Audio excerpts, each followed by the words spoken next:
aquí en la emisión estelar del Comercio TV con lo más destacado en esta jornada. Es un privilegio trabajar para ustedes, sobre todo en estos momentos. Aquí iniciamos. 24.934 casos confirmados y 900 fallecidos por COVID-19 registra el Ecuador al finalizar abril. La ministra de Gobierno, María Paula Romo, anunció que las notas técnicas que anuncian la recolección de datos pueden presentar variaciones o reclasificación de los casos. El balance técnico del COE Nacional registra 6 provincias del país que presentan más de 400 casos positivos de COVID-19, sumando un total de 24.934 casos confirmados, de los cuales 16.404 son por diagnósticos PCR y 8.530 por pruebas rápidas. Ustedes encontrarán debajo de cada número la diferencia entre el número de pruebas PCR y el número de pruebas rápidas. Saben que estamos adaptándonos a esta nueva metodología para poder reportar las pruebas, haciendo la diferencia entre estos dos tipos de prueba. La ministra de Gobierno enfatizó que en la infografía presentada el jueves existe una nota técnica, la cual anuncia que la contabilización de datos puede presentar variaciones o reclasificación de casos. La nota técnica del día de hoy lo que dice es, con relación a variaciones en casos confirmados, se trata de reclasificación conforme la definición de cada caso. Lo correcto es tener datos fidedignos, tener una base de datos que sea sólida, y por eso hemos decidido con toda la transparencia publicarla en la página web y ponerla a disposición de la ciudadanía. El viceministro de Salud, Javier Solórzano, insistió en que dichas técnicas brindan más cercanía al número de casos de infectados, pero recalcó que estas pruebas corresponden al número de pacientes diagnosticados por pruebas PCR y no descartó la existencia de más casos positivos sin registro en la red sanitaria pública. Quiero insistir, sin embargo, que el número de casos que aquí se reporta, que se incluyen en la base de datos, son exclusivamente aquellos que han tenido una prueba diagnóstica positiva, es decir, la prueba PCR. Entonces, son diagnósticos positivos confirmados. Evidentemente, hay mucha gente que dice, no, pero hay más casos. Seguro que hay más casos, pero son casos que no los tenemos registrados porque no han sido sometidos a prueba diagnóstica.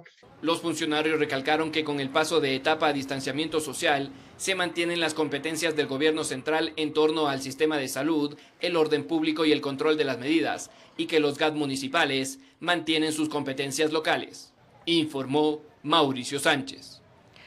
Datos del Ministerio de Salud Pública revelan que 16.404 profesionales de la salud se encuentran contagiados con COVID-19 en el país. Entre los grupos de profesionales más afectados se encuentran los médicos, enfermeros y auxiliares de enfermería. Según datos proporcionados por el Ministerio de Salud Pública sobre el comportamiento del coronavirus en el territorio nacional, con corte del 30 de abril, las instituciones que registran mayor número de sanitarios contagiados son Ministerio de Salud Pública, 11.022, IES 2.713, ISVA 307, ISPOL 173, mientras que la Junta de Beneficencia, Solca y el Servicio de Salud Privado suman un total de 2.189 contagios. Los datos también arrojan que dentro de los servicios públicos de primera línea, el grupo con mayor número de infectados es médicos 1.591, enfermeros 562, militares 317, auxiliares de enfermería 266, policías 202. Entre otros de los profesionales que han contraído el virus están obstetras, odontólogos, psicólogos, bomberos, recolectores de basura, policías municipales y personal de apoyo en centros de salud, los cuales suman 13.466 personas contagiadas. En este grupo de profesionales, el 55% de infectados son hombres y el 45% son mujeres.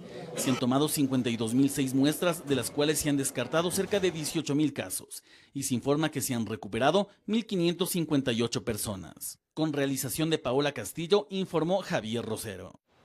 Las cifras en torno a los fallecidos en Ecuador a consecuencia del COVID-19 todavía son confusas. Así lo demuestran los datos publicados por las distintas instituciones encargadas de llevar los registros. De esta manera, los ciudadanos continúan con la incertidumbre de conocer cuántas muertes mantiene el país en torno a la pandemia. Los números, dicen quienes conocen de estadística, son fríos y exactos. En base a ese razonamiento, al día de hoy se mantiene confusa la cifra de fallecidos por COVID-19 en Ecuador. Se lo demostramos. La cifra del COE nacional en torno al tema y que es publicada por el Ministerio de Salud señala que existen 900 personas que han muerto a nivel nacional por consecuencia del COVID-19.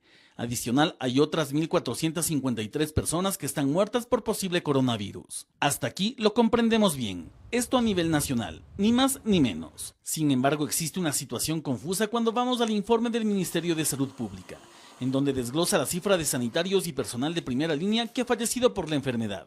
Así, por ejemplo, tenemos que del Ministerio de Salud Pública han muerto 633 personas, del IES 231, Sector Salud Privado 12, del ISFA 7, ISPOL 14 y Junta de Beneficencia 3. Hasta aquí suman 900 personas del sector salud fallecidas, mientras que del mismo sector salud, desglosado en muertos por posible COVID, se encuentran Ministerio de Salud Pública 852, IES 597, Sector Privado de Salud 3 y del ISPOL 1. Las cifras de fallecidos a nivel nacional y los probables decesos, usted puede observar, son exactamente iguales a los del COE nacional y del Ministerio de Salud Pública. En este punto, la ciudadanía se pregunta, ¿cuál es la verdadera cifra en torno a los fallecidos de COVID-19 en el territorio nacional?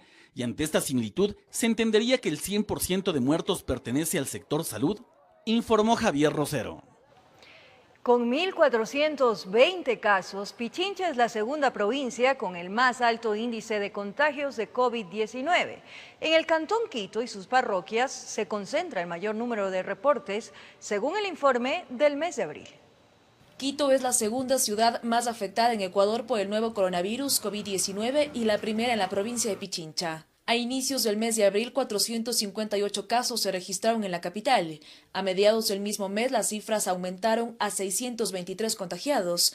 5 días después, 777 casos. Y para finales del mes de abril, los positivos COVID-19 son 1.320 y el total en la provincia de Pichincha es de 1.420 casos. Las personas contagiadas se encuentran en los valles como en el norte, centro y sur de la ciudad. En los primeros días del mes de abril, Cotocollao presentaba 38 casos, Chillogallo e Iñaquito 37, Calderón 35 casos, Conocoto 32 y Belisario Quevedo 31. Para finales del mismo mes tenemos un aumento significativo de casos. En Belisario Quevedo son 99 positivos para COVID-19, Chillogallo 81, Centro Histórico 80, Calderón 71, Cotocollao 70, Conocoto e Iñaquito 60 casos. En el Cantón Quito el número de fallecidos es de 64. Hay otros cantones de la provincia de Pichincha que también se han visto afectados. Está el Cantón Rumiñahui con 49 positivos y el Cantón Mejía con 37. Según proyecciones, en el mes de mayo se podría determinar el pico de contagio y la aplanación de la curva en la provincia de Pichincha. Informó Priscila Cadena. A partir del próximo 4 de mayo, Ecuador retomará algunas actividades comerciales, pero con el semáforo en rojo. El aislamiento y la cuarentena se mantienen, al igual que el teletrabajo y el toque de queda. Los 221 alcaldes acordaron reiniciar ciertas actividades el lunes 4 de mayo, pero con el semáforo en rojo. La decisión no significa que la normalidad ha regresado, más bien que el cuidado y distanciamiento depende de todos y así evitar que haya un contagio masivo. Se estaba pensando que desde la próxima semana puede volver a las calles. Tenga en cuenta las siguientes disposiciones de cumplimiento obligatorio. El toque de queda se mantiene de 2 de la tarde a 5 de la mañana. También continúa la restricción vehicular, solo podrá circular de acuerdo a su número de placa y para actividades necesarias. El aislamiento y la cuarentena continúan, no puede volver a las calles, parques, centros comerciales, prohibido reuniones sociales. Que por el hecho de que tenemos habilitado el último dígito de mi placa para poder circular determinado día, no quiere decir que obligadamente tenga que abandonar mi domicilio y salir sin causa justificada a realizar cualquier otra actividad que no está permitida. Los taxis están habilitados a circular de 5 de la mañana a 10 de la noche, pero respetando la restricción de placa. El comercio de ciertos productos básicos de insumos de oficina realizado por canales electrónicos o teléfono de entrega a domicilio, así como de alimentos preparados, podrán laborar de 7 de la mañana a 10 de la noche, pero con su respectivo salvoconducto. También se habilita la jornada laboral en ciertos proyectos pilotos. Hay hospitales muy cerca de ser acabados. Esa tiene que ser una prioridad para la construcción. No esperaremos a que se postulen para los proyectos pilotos, sino que sea dispuesto que entren en los proyectos piloto. Continúa restringido la circulación vehicular los fines de semana, es decir, sábado y domingo no podrá rodar ningún auto. Excepto aquellas entidades encargadas de la seguridad, de la salud pública, actividades de provisión de alimentos. Medidas que no significan un relajamiento o fin de la emergencia sanitaria o que el virus se fue, sino una nueva normalidad para reactivar ciertas actividades económicas. Tenga en cuenta que el servicio de transporte público se mantiene suspendido. En Quito informó Iván Casamen. Establecimientos comerciales clausurados, personas sancionadas por incumplir las normas emergentes y la vigilancia para evitar la proliferación de las ventas informales fue parte del trabajo de las autoridades para evitar que en el sector del Comité del Pueblo se produzca un contagio masivo de coronavirus. Avenidas y calles del sector del Comité del Pueblo fueron intervenidas con el objetivo de evitar aglomeraciones en una zona donde habitan cerca de 40.000 personas y se ha registrado un notable incremento del comercio informal durante las últimas semanas. Entre 24 a 30 comerciantes que estaban haciendo mal uso del espacio público. Muchos ciudadanos aseguraron que el panorama cada mañana era preocupante. Las veredas eran intransitables. La gente anda por aquí, parece Navidad, parece el Año Nuevo esto. Nosotros salimos porque tenemos la urgencia de que yo tengo un puestito en el mercado de Rumiñahui y vamos a trabajar. Por eso salimos hasta ahora, si no, estuviéramos en casa. Hoy día los admiramos de ver cómo está. Además, varios locales comerciales cambiaron su giro de negocio hacia la venta de alimentos, sin procesos de almacenamiento y oferta adecuados, poniendo en muchos casos en riesgo a la comunidad. Hemos sancionado con la suspensión a 3 establecimientos. La Policía Nacional señaló que es necesaria la colaboración ciudadana para evitar contagios, tomando en cuenta que existen al menos una decena de personas que han sido sancionadas por incumplir el toque de queda por tercera vez consecutiva. Más de una docena por tercera vez. La persona de tercera vez, ayer tuvimos un ciudadano que ya ha sido detenido y algunos ya tienen meses de prisión. Las vallas de las intersecciones y la restricción de circulación en las vías continuarán, junto a la vigilancia permanente hasta que termine el estado de emergencia en el país, informó Sofía Vintimilla. Mientras que en el sector de Conocoto, autoridades de control realizaron un operativo para hacer cumplir el uso de la mascarilla, el distanciamiento social y el uso del espacio público. La socialización de las medidas en la zona tuvo eco en los habitantes. Por acá la responsabilidad de las personas se notó en las calles, a donde llegaban los agentes de control como policía, fuerzas armadas, comisaría y agencia metropolitana. El común denominador, la gente circulando con mascarilla, incluso muchos llevaban guantes. Vemos que en ese punto la ciudadanía sí está disciplinada en cuanto a esos. El distanciamiento social, otra acción importante. En los centros de abastos y supermercados la gente cumplía con la normativa. En las pequeñas tiendas de igual forma, pero también se encontraron con negocios que no deben estar abiertos. Lastimosamente, el incumplimiento a la disposición trae consecuencias. Hemos hecho exhortos a establecimientos que sin tener que estar abiertos lo están haciendo, como por ejemplo un lugar de servicios de internet. En el caso de los establecimientos que están funcionando sin tener que hacerlo, se procede a hacer la clausura. Por el sector de Conocoto y sus alrededores, como que las personas han hecho conciencia de la emergencia sanitaria, los vehículos que circulaban lo hacían en base al último dígito de la placa. Ojalá sigan ordenaditos, el alejamiento y uso de mascarilla, 2 cosas fundamentales para frenar los contagios. La gente está colaborando en el sentido de mantener sus salvoconductos hábiles, respetando también el último dígito de placa para circular. Al final, cuando estaban cerrando el operativo, apareció un vecino sin mascarilla. Lastimosamente le cayó la sanción. En estos tiempos no hay excusa válida para andar por la calle sin protección. Mantener este distanciamiento, este respeto a la normativa nos va a garantizar la salud de todos. Tenga cuidado de hacer mal uso del espacio privado. No puede utilizar su garaje como un local de venta. Tampoco instalarse en el espacio público. En cualquier momento puede ser visitado por quienes ejercen los respectivos controles. En Quito informó Iván Casamen. En Quito, solo 12 pasajeros podrían viajar en un bus para evitar la propagación de coronavirus. Sin embargo, el municipio dispuso que sean 27 usuarios por unidad. Es una vez que cambie el semáforo a amarillo.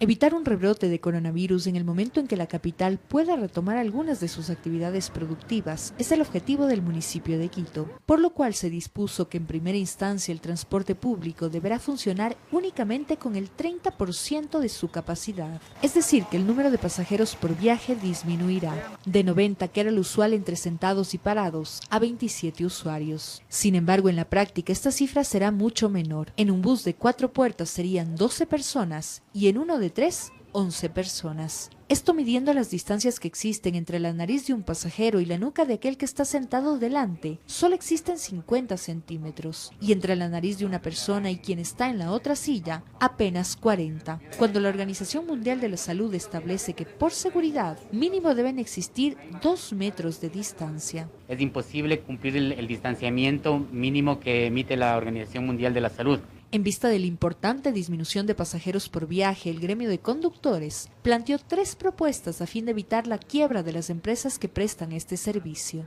Se ponga en vigencia la tarifa de 35 centavos, una tarifa única.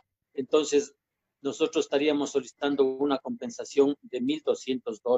Con una tarifa de 25 centavos, solo sentados, y una compensación de $2,900. Tercera opción es 25 centavos más 12 personas de pie y una compensación de $2,600. La tercera opción incluye que existan 12 pasajeros parados en un bus, planteamiento que podría ser peligroso. Es bien complicado porque los buses fueron diseñados para llevar 6 pasajeros por metro cuadrado.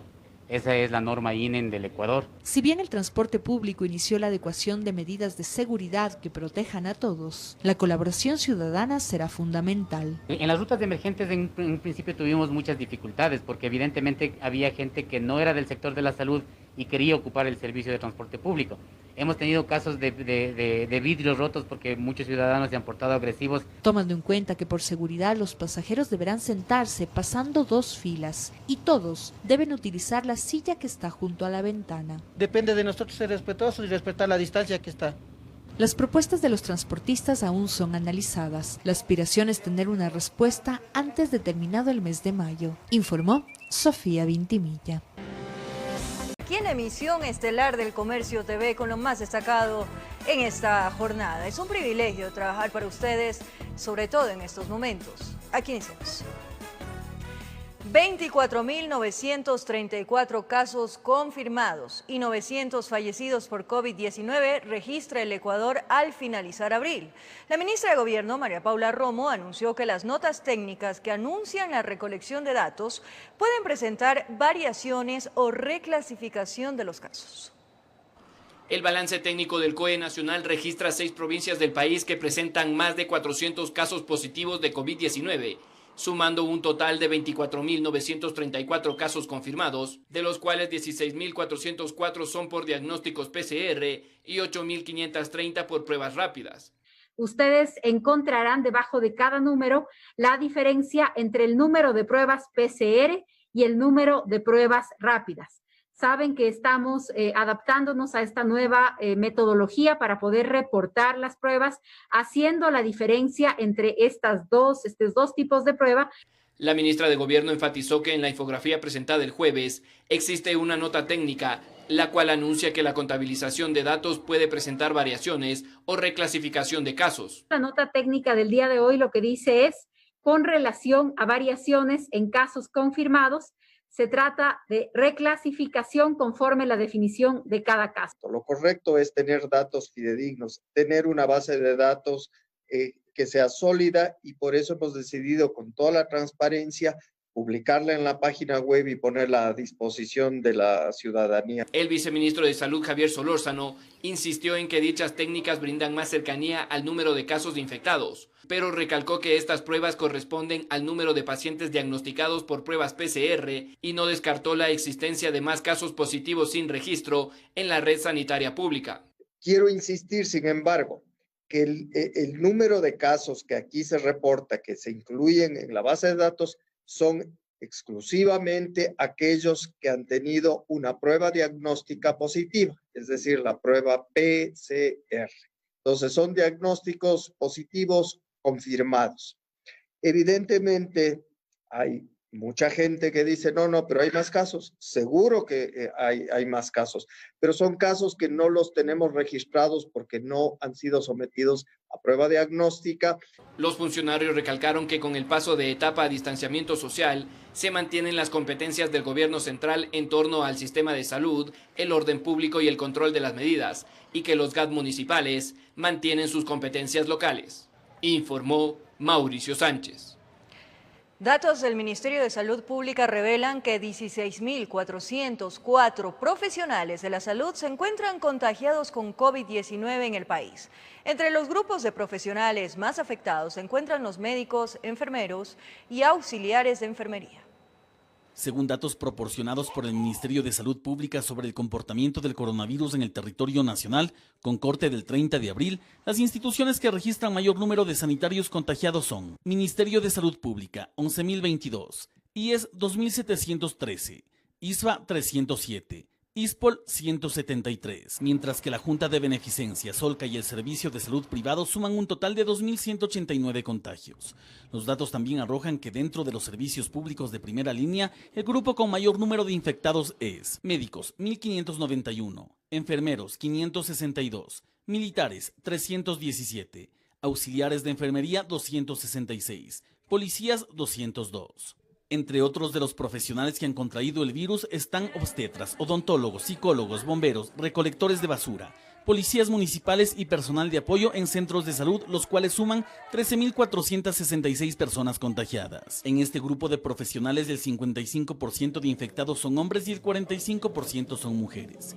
Se han tomado 52.006 muestras, de las cuales se han descartado cerca de 18.000 casos, y se informa que se han recuperado 1.558 personas. Con realización de Paola Castillo, informó Javier Rosero. Las cifras en torno a los fallecidos en Ecuador a consecuencia del COVID-19 todavía son confusas. Así lo demuestran los datos publicados por las distintas instituciones encargadas de llevar los registros. De esta manera, los ciudadanos continúan con la incertidumbre de conocer cuántas muertes mantiene el país en torno a la pandemia. Los números, dicen quienes conocen de estadística, son fríos y exactos. En base a ese razonamiento, al día de hoy se mantiene confusa la cifra de fallecidos por COVID-19 en Ecuador. Se lo demostramos. La cifra del COE nacional en torno al tema y que es publicada por el Ministerio de Salud señala que existen 900 personas que han muerto a nivel nacional por consecuencia del COVID-19. Adicional, hay otras 1.453 personas que están muertas por posible coronavirus. Hasta aquí lo comprendemos bien. Esto a nivel nacional, ni más ni menos. Sin embargo, existe una situación confusa cuando vamos al informe del Ministerio de Salud Pública, en donde desglosa la cifra de sanitarios y personal de primera línea que ha fallecido por la enfermedad. Así, por ejemplo, tenemos que del Ministerio de Salud Pública han muerto 633 personas, del IES 231, Sector Salud Privado 12, del ISVA 7, ISPOL 14 y Junta de Beneficencia 3. Hasta aquí suman 900 personas del sector salud fallecidas, mientras que del mismo sector salud, desglosado en muertos por posible COVID, se encuentran Ministerio de Salud Pública 852, IES 597, Sector Privado de Salud 3 y del ISPOL 1. Las cifras de fallecidos a nivel nacional y los probables decesos, usted puede observar, son exactamente iguales a los del COE nacional y del Ministerio de Salud Pública. En este punto, la ciudadanía se pregunta, ¿cuál es la verdadera cifra en torno a los fallecidos de COVID-19 en el territorio nacional? Y ante esta similitud, ¿se entendería que el 100% de muertos pertenece al sector salud? Informó Javier Rosero. Con 1.420 casos, Pichincha es la segunda provincia con el más alto índice de contagios de COVID-19. En el Cantón Quito y sus parroquias se concentra el mayor número de reportes, según el informe del mes de abril.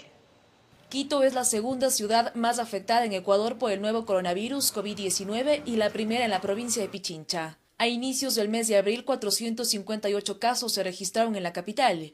A mediados del mismo mes, las cifras aumentaron a 623 contagiados. 5 días después, 777 casos. Y para finales del mes de abril, los positivos COVID-19 son 1.320 y el total en la provincia de Pichincha es de 1.420 casos. Las personas contagiadas se encuentran en los valles como en el norte, centro y sur de la ciudad. En los primeros días del mes de abril, Cotocollao presentaba 38 casos, Chillogallo e Iñaquito 37, Calderón 35 casos, Conocoto 32 y Belisario Quevedo 31. Para finales del mismo mes tenemos un aumento significativo de casos. En Belisario Quevedo son 99 positivos para COVID-19. Chillogallo 81, Centro Histórico 80, Calderón 71, Cotocollao 70, Conocoto e Iñaquito 60 casos. En el Cantón Quito el número de fallecidos es de 64. Hay otros cantones de la provincia de Pichincha que también se han visto afectados. Está el Cantón Rumiñahui con 49 positivos y el Cantón Mejía con 37. Según proyecciones, en el mes de mayo se podría determinar el pico de contagio y la aplanación de la curva en la provincia de Pichincha.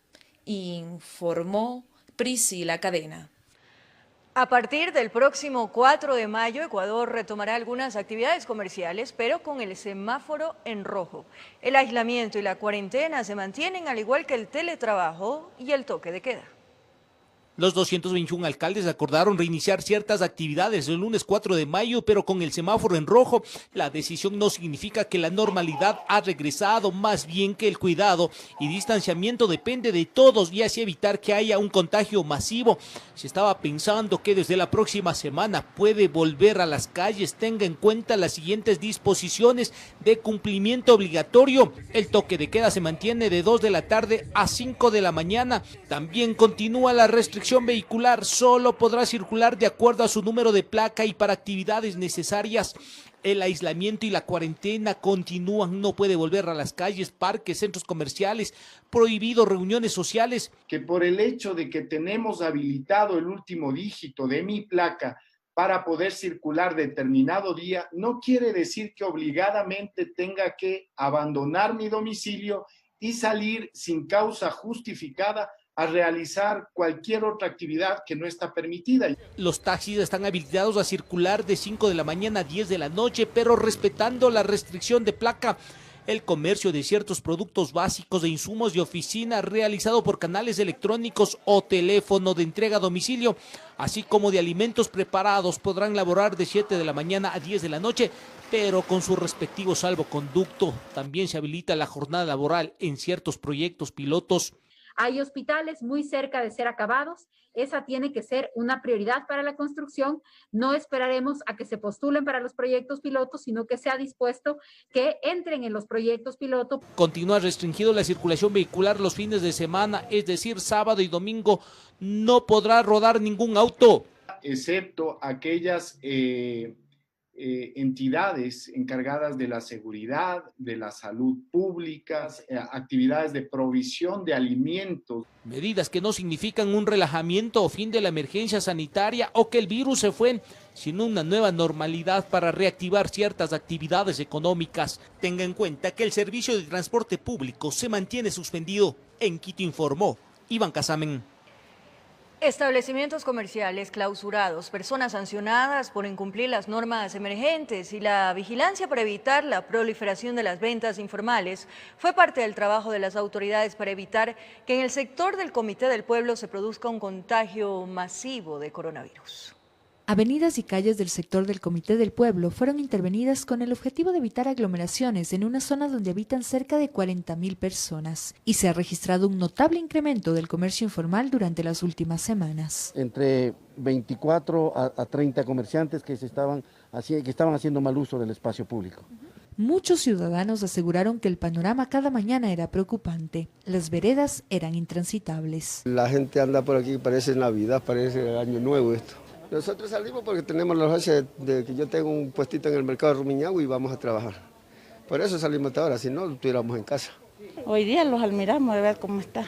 Además, varios locales comerciales cambiaron su giro de negocio hacia la venta de alimentos, sin procesos de almacenamiento y oferta adecuados, poniendo en muchos casos en riesgo a la comunidad. Hemos sancionado con la suspensión a 3 establecimientos. La Policía Nacional señaló que es necesaria la colaboración ciudadana para evitar contagios, tomando en cuenta que existen al menos una decena de personas que han sido sancionadas por incumplir el toque de queda por tercera vez consecutiva. Más de una docena por tercera vez. La persona es de tercera vez. Ayer tuvimos un ciudadano que ya ha sido detenido y algunos ya tienen meses de prisión. Las vallas en las intersecciones y la restricción de circulación en las vías continuarán, junto a la vigilancia permanente hasta que termine el estado de emergencia en el país, informó Sofía Vintimilla.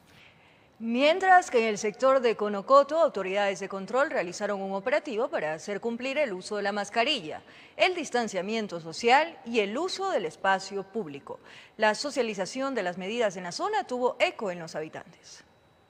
Por acá la responsabilidad de las personas se notó en las calles a donde llegaban los agentes de control como policía, fuerzas armadas, comisaría y agencia metropolitana. El común denominador, la gente circulando con mascarilla, incluso muchos llevaban guantes. Vemos que en ese punto la ciudadanía sí está disciplinada en cuanto a esos. El distanciamiento social, otra acción importante. En los centros de abastos y supermercados la gente cumplía con la normativa. En las pequeñas tiendas de igual forma, pero también se encontraron con negocios que no deben estar abiertos. Lastimosamente, el incumplimiento a la disposición trae consecuencias. Hemos hecho exhortos a establecimientos que sin tener que estar abiertos lo están haciendo, como por ejemplo un lugar de servicios de internet. En el caso de los establecimientos que están funcionando sin tener que hacerlo, se procede a hacer la clausura. Por el sector de Conocoto y sus alrededores, como que las personas han hecho conciencia de la emergencia sanitaria, los vehículos que circulaban lo hacían en base al último dígito de la placa. Ojalá sigan ordenaditos. El alejamiento y uso de mascarilla, dos cosas fundamentales para frenar los contagios. La gente está colaborando en el sentido de mantener sus salvoconductos hábiles, respetando también el último dígito de placa para circular. Al final, cuando estaban cerrando el operativo, apareció un vecino sin mascarilla. Lastimosamente le cayó la sanción. En estos tiempos no hay excusa válida para andar por la calle sin protección. Mantener este distanciamiento, este respeto a la normativa nos va a garantizar la salud de todos. Tenga cuidado de hacer mal uso del espacio privado. No puede utilizar su garaje como un local de venta. Tampoco instalarse en el espacio público. En cualquier momento puede ser visitado por quienes ejercen los respectivos controles. En Quito informó Iván Casamen. En Quito, solo 12 pasajeros podrían viajar en un bus para evitar la propagación de coronavirus. Sin embargo, el municipio dispuso que sean 27 usuarios por unidad. Es una vez que cambie el semáforo a amarillo. Evitar un rebrote de coronavirus en el momento en que la capital pueda retomar algunas de sus actividades productivas es el objetivo del municipio de Quito, por lo cual se dispuso que en primera instancia el transporte público deberá funcionar únicamente con el 30% de su capacidad. Es decir, que el número de pasajeros por viaje disminuirá, de 90, que era lo usual entre sentados y parados, a 27 usuarios. Sin embargo, en la práctica esta cifra será mucho menor. En un bus de 4 puertas serían 12 personas y en uno de 3, 11 personas. Esto midiendo las distancias que existen entre la nariz de un pasajero y la nuca de aquel que está sentado delante. Solo existen 50 centímetros. Y entre la nariz de una persona y quien está en la otra silla, apenas 40. Cuando la Organización Mundial de la Salud establece que por seguridad mínimo deben existir 2 metros de distancia. Es imposible cumplir el distanciamiento mínimo que emite la Organización Mundial de la Salud. En vista de la importante disminución de pasajeros por viaje, el gremio de conductores planteó 3 propuestas a fin de evitar la quiebra de las empresas que prestan este servicio. Se ponga en vigencia la tarifa de 35 centavos, una tarifa única.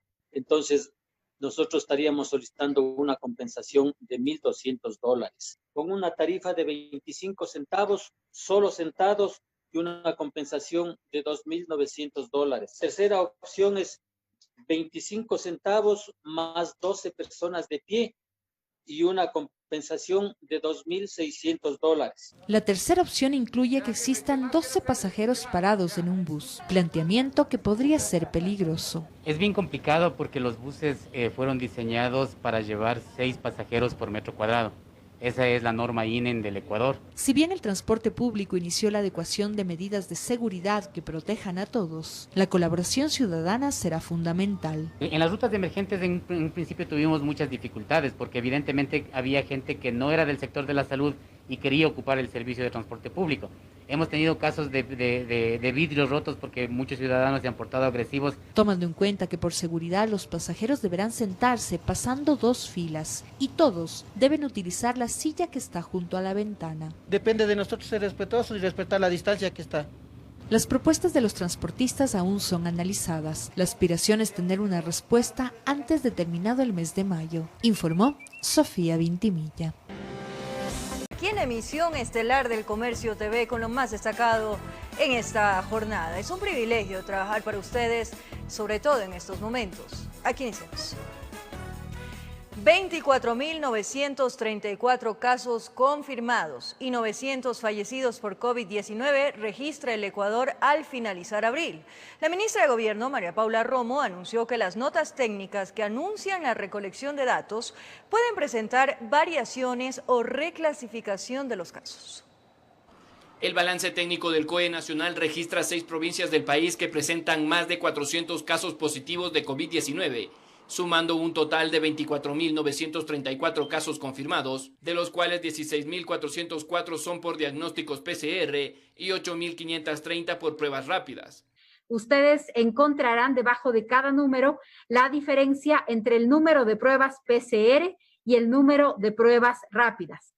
Saben que estamos adaptándonos a esta nueva metodología para poder reportar las pruebas, haciendo la diferencia entre estos dos tipos de prueba. La ministra de Gobierno enfatizó que en la infografía presentada el jueves existe una nota técnica, la cual anuncia que la contabilización de datos puede presentar variaciones o reclasificación de casos. La nota técnica del día de hoy lo que dice es, con relación a variaciones en casos confirmados, se trata de reclasificación conforme la definición de cada caso. Lo correcto es tener datos fidedignos, tener una base de datos que sea sólida, y por eso hemos decidido con toda la transparencia publicarla en la página web y ponerla a disposición de la ciudadanía. El viceministro de Salud, Javier Solórzano, insistió en que dichas técnicas brindan más cercanía al número de casos de infectados, pero recalcó que estas pruebas corresponden al número de pacientes diagnosticados por pruebas PCR y no descartó la existencia de más casos positivos sin registro en la red sanitaria pública. Quiero insistir, sin embargo, que el número de casos que aquí se reporta, que se incluyen en la base de datos, son exclusivamente aquellos que han tenido una prueba diagnóstica positiva, es decir, la prueba PCR. Entonces, son diagnósticos positivos confirmados.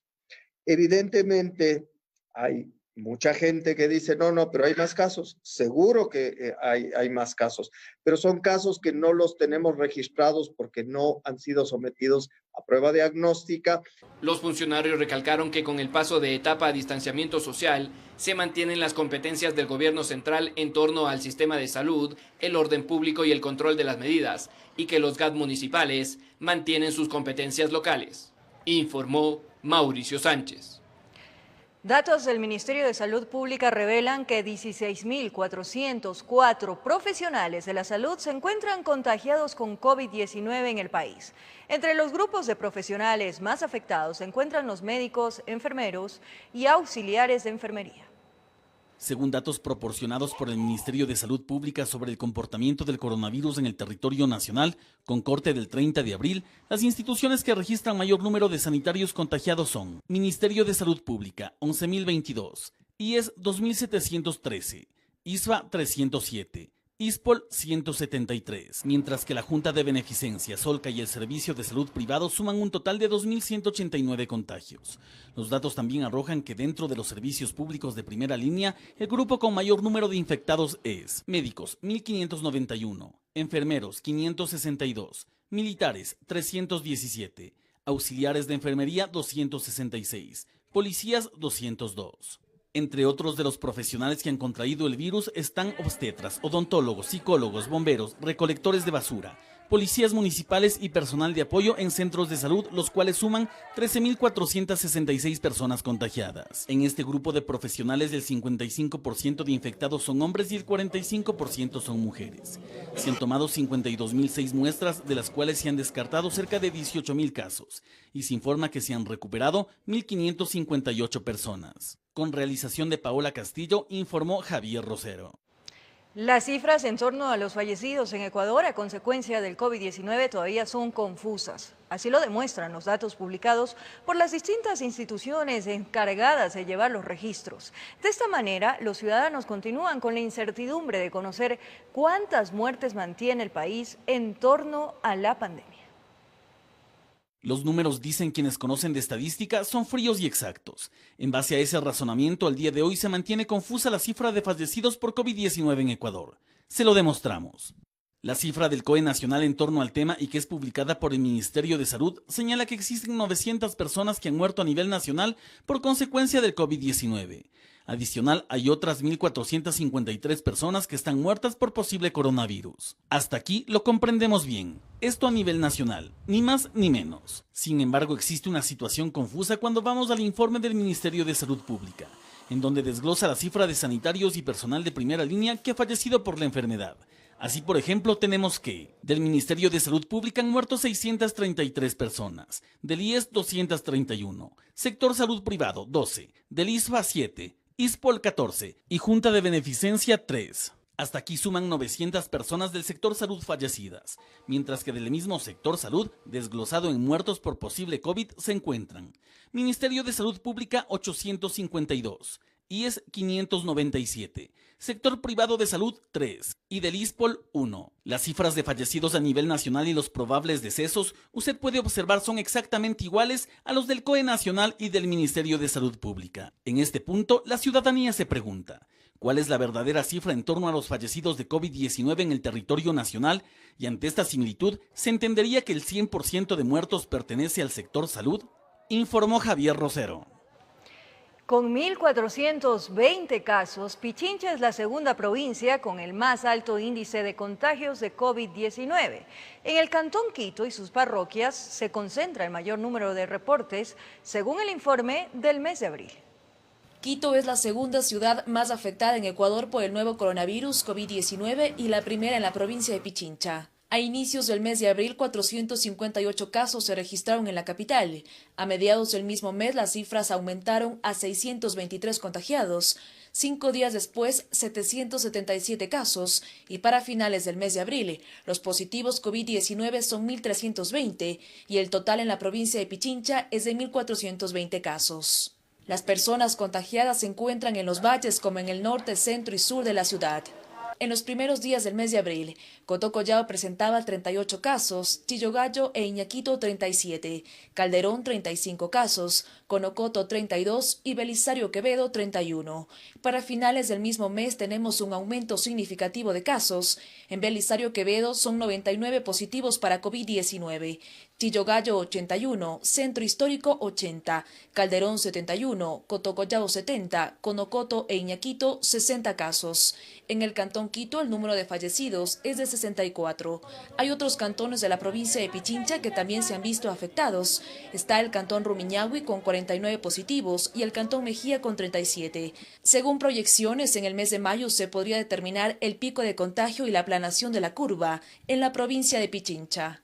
Informó Priscila Cadena. A partir del próximo 4 de mayo, Ecuador retomará algunas actividades comerciales, pero con el semáforo en rojo. El aislamiento y la cuarentena se mantienen, al igual que el teletrabajo y el toque de queda. Los 221 alcaldes acordaron reiniciar ciertas actividades el lunes 4 de mayo, pero con el semáforo en rojo. La decisión no significa que la normalidad ha regresado, más bien que el cuidado y distanciamiento depende de todos y así evitar que haya un contagio masivo. Se estaba pensando que desde la próxima semana puede volver a las calles. Tenga en cuenta las siguientes disposiciones de cumplimiento obligatorio. El toque de queda se mantiene de 2 de la tarde a 5 de la mañana. También continúa la restricción vehicular, solo podrá circular de acuerdo a su número de placa y para actividades necesarias. El aislamiento y la cuarentena continúan, no puede volver a las calles, parques, centros comerciales, prohibido reuniones sociales. Que por el hecho de que tenemos habilitado el último dígito de mi placa para poder circular determinado día, no quiere decir que obligadamente tenga que abandonar mi domicilio y salir sin causa justificada a realizar cualquier otra actividad que no está permitida. Los taxis están habilitados a circular de 5 de la mañana a 10 de la noche, pero respetando la restricción de placa. el comercio de ciertos productos básicos de insumos de oficina realizado por canales electrónicos o teléfono de entrega a domicilio, así como de alimentos preparados, podrán laborar de 7 de la mañana a 10 de la noche, pero con su respectivo salvoconducto. También se habilita la jornada laboral en ciertos proyectos pilotos. Hay hospitales muy cerca de ser acabados. Esa tiene que ser una prioridad para la construcción. No esperaremos a que se postulen para los proyectos pilotos, sino que sea dispuesto que entren en los proyectos piloto. Continúa restringido la circulación vehicular los fines de semana, es decir, sábado y domingo no podrá rodar ningún auto. Excepto aquellas entidades encargadas de la seguridad, de la salud pública, actividades de provisión de alimentos. Medidas que no significan un relajamiento o fin de la emergencia sanitaria o que el virus se fue, sino una nueva normalidad para reactivar ciertas actividades económicas. Tenga en cuenta que el servicio de transporte público se mantiene suspendido. En Quito informó Iván Casamen. Establecimientos comerciales clausurados, personas sancionadas por incumplir las normas emergentes y la vigilancia para evitar la proliferación de las ventas informales fue parte del trabajo de las autoridades para evitar que en el sector del Comité del Pueblo se produzca un contagio masivo de coronavirus. Avenidas y calles del sector del Comité del Pueblo fueron intervenidas con el objetivo de evitar aglomeraciones en una zona donde habitan cerca de 40.000 personas y se ha registrado un notable incremento del comercio informal durante las últimas semanas. Entre 24 a 30 comerciantes que estaban haciendo mal uso del espacio público. Muchos ciudadanos aseguraron que el panorama cada mañana era preocupante. Las veredas eran intransitables. La gente anda por aquí, parece Navidad, parece Año Nuevo esto. Nosotros salimos porque tenemos la urgencia de que yo tengo un puestito en el mercado de Rumiñahui y vamos a trabajar. Por eso salimos hasta ahora, si no, estuviéramos en casa. Hoy día los admiramos de ver cómo está. Además, varios locales comerciales cambiaron su giro de negocio hacia la venta de alimentos, sin procesos de almacenamiento y oferta adecuados, poniendo en muchos casos en riesgo a la comunidad. Hemos sancionado con la suspensión a 3 establecimientos. La Policía Nacional señaló que es necesaria la colaboración ciudadana para evitar contagios, tomando en cuenta que existen al menos una decena de personas que han sido sancionadas por incumplir el toque de queda por tercera vez consecutiva. Más de una docena por tercera vez. La persona de tercera vez, ayer tuvimos un ciudadano que ya ha sido detenido y algunos ya tienen meses de prisión. Las vallas de las intersecciones y la restricción de circulación en las vías continuarán, junto a la vigilancia permanente hasta que termine el estado de emergencia en el país, informó Sofía Vintimilla. Mientras que en el sector de Conocoto, autoridades de control realizaron un operativo para hacer cumplir el uso de la mascarilla, el distanciamiento social y el uso del espacio público. La socialización de las medidas en la zona tuvo eco en los habitantes. Por acá la responsabilidad de las personas se notó en las calles a donde llegaban los agentes de control como policía, fuerzas armadas, comisaría y agencia metropolitana. El común denominador, la gente circulando con mascarilla, incluso muchos llevaban guantes. Vemos que en ese punto la ciudadanía sí está disciplinada en cuanto a eso. El distanciamiento social, otra acción importante. En los centros de abastos y supermercados la gente cumplía con la normativa. En las pequeñas tiendas de igual forma, pero también se encontraron con negocios que no deben estar abiertos. Lastimosamente, el incumplimiento a la disposición trae consecuencias. Hemos hecho exhortos a establecimientos que sin tener que estar abiertos lo están haciendo, como por ejemplo un lugar de servicios de internet. En el caso de los establecimientos que están funcionando sin tener que hacerlo, se procede a hacer la clausura. Por el sector de Conocoto y sus alrededores, como que las personas han hecho conciencia de la emergencia sanitaria, los vehículos que circulaban lo hacían en base al último dígito de la placa. Ojalá sigan ordenaditos, el alejamiento y uso de mascarilla, 2 cosas fundamentales para frenar los contagios. La gente está colaborando en el sentido de mantener sus salvoconductos hábiles, respetando también el último dígito de placa para circular. Al final, cuando estaban cerrando el operativo, apareció un vecino sin mascarilla. Lastimosamente le cayó la sanción. En estos tiempos no hay excusa válida para andar por la calle sin protección. Mantener este distanciamiento, este respeto a la normativa nos va a garantizar la salud de todos. Tenga cuidado de hacer mal uso del espacio privado. No puede utilizar su garaje como un local de venta. Tampoco instalarse en el espacio público. En cualquier momento puede ser visitado por quienes ejercen los respectivos controles. En Quito informó Iván Casamen. En Quito, solo 12 pasajeros podrían viajar en un bus para evitar la propagación de coronavirus. Sin embargo, el municipio dispuso que sean 27 usuarios por unidad. Es una vez que cambie el semáforo a amarillo. Evitar un rebrote de coronavirus en el momento en que la capital pueda retomar algunas de sus actividades productivas es el objetivo del municipio de Quito, por lo cual se dispuso que en primera instancia el transporte público deberá funcionar únicamente con el 30% de su capacidad. Es decir, que el número de pasajeros por viaje disminuirá, de 90, que era lo usual entre sentados y parados, a 27 usuarios. Sin embargo, en la práctica esta cifra será mucho menor. En un bus de 4 puertas serían 12 personas y en uno de 3, 11 personas. Esto midiendo las distancias que existen entre la nariz de un pasajero y la nuca de aquel que está sentado delante. Solo existen 50 centímetros. Y entre la nariz de una persona y quien está en la otra silla, apenas 40. Cuando la Organización Mundial de la Salud establece que por seguridad mínimo deben existir 2 metros de distancia. Es imposible cumplir el distanciamiento mínimo que emite la Organización Mundial de la Salud. En vista de la importante disminución de pasajeros por viaje, el gremio de conductores planteó 3 propuestas a fin de evitar la quiebra de las empresas que prestan este servicio. Se ponga en vigencia la tarifa de 35 centavos, una tarifa única.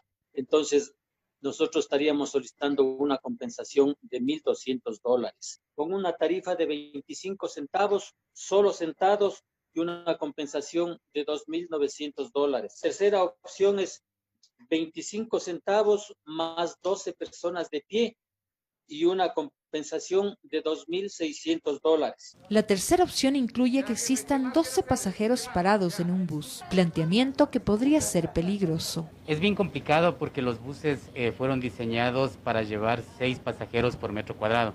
Esa es la norma INEN del Ecuador. Si bien el transporte público inició la adecuación de medidas de seguridad que protejan a todos, la colaboración ciudadana será fundamental. En las rutas emergentes en principio tuvimos muchas dificultades porque evidentemente había gente que no era del sector de la salud y quería ocupar el servicio de transporte público. Hemos tenido casos de vidrios rotos porque muchos ciudadanos se han portado agresivos. Tomando en cuenta que por seguridad los pasajeros deberán sentarse pasando 2 filas y todos deben utilizar la silla que está junto a la ventana. Depende de nosotros ser respetuosos y respetar la distancia que está. Las propuestas de los transportistas aún son analizadas. La aspiración es tener una respuesta antes de terminado el mes de mayo, informó Sofía Vintimilla. Por seguir en nuestra sintonía, esto es El Comercio TV. Como lo anunciamos, en Guayaquil, tras 30 días de la muerte de un hombre de 65 años que presentaba los síntomas de COVID, sus hijas reclaman el cuerpo que fue retirado del domicilio por agentes de criminalística. Jorge Guatet, coordinador del levantamiento de cadáveres de la Fuerza de Tarea Conjunta, informó que más de 300 cuerpos están en un proceso de identificación dactilar previo a su inhumación. Él murió en mis brazos. Han pasado 30 días, pero Carlos aún lo tiene fresco en la memoria y un corazón que se acribilla cada 24 horas. Nunca obtuvimos ayuda ni del 911 ni del 171. Y como lamentablemente estamos en periodo de toque de queda y todo eso. Luis, su hermano menor, tenía 65 años, comerciante a sobretiempo y sin ninguna enfermedad preexistente. Cayó con los síntomas del COVID un domingo 29 de marzo y de la cama no se levantó más. En sí ya no respiraba, ya él ya se ahogaba, estaba morado y ya el 30 a las 3:30 de la mañana él falleció. Lo mantuvieron 48 horas en casa y al tercer día llegó criminalística. Que iban a ser cremados junto con otros cuerpos, pero después como el vicepresidente dijo que ya no iba a ser cremado, sino que iban a dar entierro dignos a todos. Y veo que muchos fallecidos recién mueren y ya están enterrados, ya aparecen en lista. Y mi padre no, y no es justo. Jorge Guatet confirmó que cientos de cuerpos permanecen en las inmediaciones del Hospital Guasmo Sur. Bueno, se sometieron 250, hoy tenemos pendientes 130. La disposición del presidente de la República es todos identificados y sepultados uno por uno, de forma unipersonal, como Dios manda. Concluido el minucioso trabajo, la inhumación se hará en el campo eterno del cementerio de Pascuales, donde no habrá misa, ni consuelo colectivo. Porque una vez que pasó el tiempo para el reclamo, obviamente tenemos que hacernos cargo nosotros como Estado. Nosotros solamente exigimos y pedimos la ubicación de nuestro hermano, porque ya son 30 días, un mes. Si era de dar aquí una papa, una cebolla, él era con todo el gusto ayudándonos a todos. Informó Jorge Escobar. La Agencia Nacional de Regulación, Control y Vigilancia Sanitaria y la Comisaría de Servicios Públicos del municipio de Manta clausuraron el cementerio de la parroquia Tarqui. Esto presuntamente por construir bóvedas sin los respectivos permisos. Un cementerio de Manta en la provincia de Manabí permanece clausurado por la presunta construcción de bóvedas sin los debidos permisos. El hecho se registró en la parroquia Tarqui en plena emergencia sanitaria por COVID-19. Se estaban haciendo nuevas tumbas, las cuales estaban siendo construidas sin ningún tipo de técnica, incluso encima de algunas bóvedas. Había algunas losas pandeadas, es decir, estaban flexionadas, lo cual hacía que tuvieran cierta curvatura y que con un peso superior podían fallar. El cierre del Camposanto se dio luego de una inspección que realizaron las autoridades de control sanitario en la provincia. Asistimos pues a verificar las condiciones higiénico-sanitarias y pues se suspendieron las actividades de este cementerio. Alfredo Panchana, administrador de este cementerio, informó que la sanción no fue notificada previo a su ejecución. Si yo he hecho todo lo que tenemos aquí al frente, y me viene en este momento por muchas denuncias, creo que son por las denuncias que hay, que el cementerio apesta, que viene lo del COVID, pero por favor, hablamos primeramente. El cierre del Camposanto preocupa a quienes tienen bóvedas vacías que podrían necesitar durante esta emergencia. Por ahí me llegó a morir, que no sea de esta enfermedad.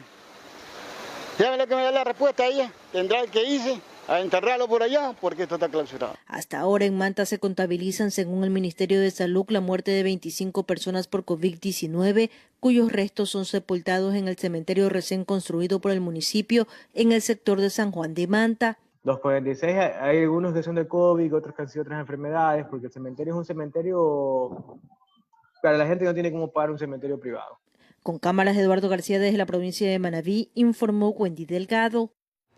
Y atención a esta información. Denuncian un nuevo robo en el interior del hospital del IES de Los Ceibos. El hijo de una paciente con COVID-19 que murió el 27 de marzo informó que el teléfono de su madre desapareció de la habitación. Sin embargo, al reconfigurar las claves de sus correos, pudo constatar que un sujeto aparentemente empleado de la Casa de Salud se había tomado varias fotos. Fiscalía y policía iniciarán las investigaciones. En el momento que fui a recoger las... Entre el dolor y la indignación, David Flores cuenta lo que constató en la habitación donde murió su madre, contagiada por COVID-19, en el hospital del IES en Los Ceibos. No tenía el celular con ella. Entonces, las enfermeras que estaban ahí, consulté, oiga, y disculpe, no me indicaron que no tenía nada. Nadie le dio señas y entonces lo había dado por perdido. Pero nada está oculto entre el cielo y el suelo. Estaba sincronizado con su cuenta de Gmail de mi mamá y al recuperar la contraseña nos percatamos que desde el 1 de abril hasta el 12 de abril se habían tomado fotos. Esta persona se ha tomado fotos dentro del hospital. Sí, fotos subidas en el mismo hospital, con enfermeras. Desde las ventanas, quizás de otros pacientes. Parece que labora en alguna compañía de limpieza por su uniforme. No es el primer caso. Familiares del periodista deportivo de Diario El Telégrafo, Augusto Iturburu, denunciaron no solo la sustracción de sus pertenencias, sino el desfalco de su cuenta, utilizando la tarjeta de débito que le había dejado el papá. Advertir nosotros al personal de guardias, al personal de médicos, que tengan un poco más de cuidado. En ambos casos aún no existe ningún indicio que permita identificar a los autores de un hecho protervo e infame. Tenemos que esperar un impulso fiscal para nosotros empezar una investigación. Hay cámaras, hay filmaciones que están dentro de los mismos hospitales. Se desconoce si el teléfono fue vendido a un tercero. La idea es que no sigan feriándose las pertenencias. Sobre la memoria de los muertos, informó Jorge Escobar. El laboratorio alemán que produce las pruebas de diagnóstico PCR para COVID-19 defiende los precios justos del test frente a los elevados costos registrados en América Latina. En Ecuador el precio se ajusta a la demanda.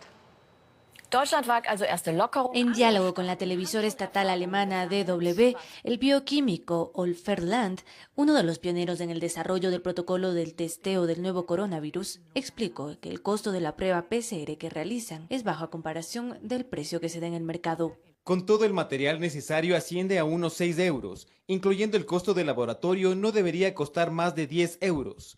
Que la prueba se vende en algún lugar en más de 100 euros, significa que alguien se está embolsando los 90 euros restantes. Para el experto resulta inmoral la venta de las pruebas en más de $100, como es los costos en los que se ofertan en Latinoamérica estos test.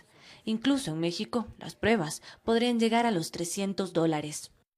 En Ecuador, el Ministerio de Salud impuso un techo de $120 para los test que se los puede realizar en laboratorios privados. Hugo Navarrete, del laboratorio de la Universidad Católica de Quito, explica que en Ecuador hay otros rubros que encarecen la prueba de COVID. Desafortunadamente, ser pobre es más caro, porque en los países, por ejemplo, en la Alemania mismo, de hecho les baja el costo porque no hay intermediarios. Y es que Navarrete explica que teniendo la materia prima de una prueba para COVID, efectivamente, se consideraría producirla en menos de $10. Pero a ese monto hay que sumarle los rubros por insumos de laboratorio, bioseguridad y transporte.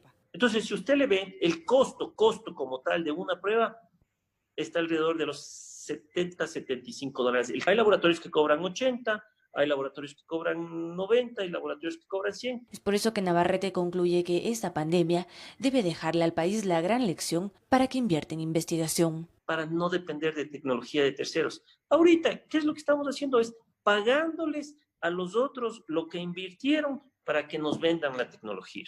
Informó Carolina Basante. 1.600 pruebas rápidas de COVID-19 se tomarán hasta este viernes de forma gratuita en zonas específicas de Guayaquil. Con ellos obtendrán datos que permitan a las autoridades seccionales tomar decisiones sobre la semaforización de la ciudad. Médicos y enfermeras que forman parte de las brigadas de salud municipal llegaron al sector de la Atarazana al norte de Guayaquil. Aquí visitaron casa por casa e iniciaron a realizar las pruebas rápidas del COVID-19. Ya tenemos ahí la gota de sangre.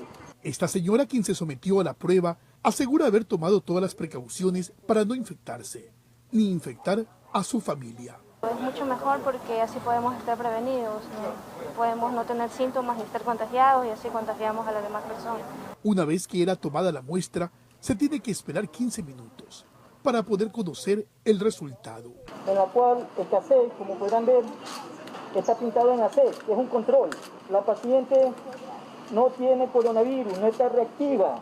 Este trabajo se lo hizo con la presencia de la alcaldesa de Guayaquil, Cintia Viteri, quien aseguró que luego de tomarse las 1.600 pruebas, se obtendrá información real que permita tomar decisiones sobre la semaforización de la ciudad. Estas pruebas se realizarán cada 15 días 2 veces más, es decir, son 3 muestreos para poder ver el crecimiento del virus en la ciudad de Guayaquil. Solamente así podremos saber qué decisiones tomar técnicas y no políticas respecto de proteger la salud de los ciudadanos en Guayaquil. Además, se busca conocer a través del testeo cuáles son los sectores más afectados en la ciudad de Guayaquil.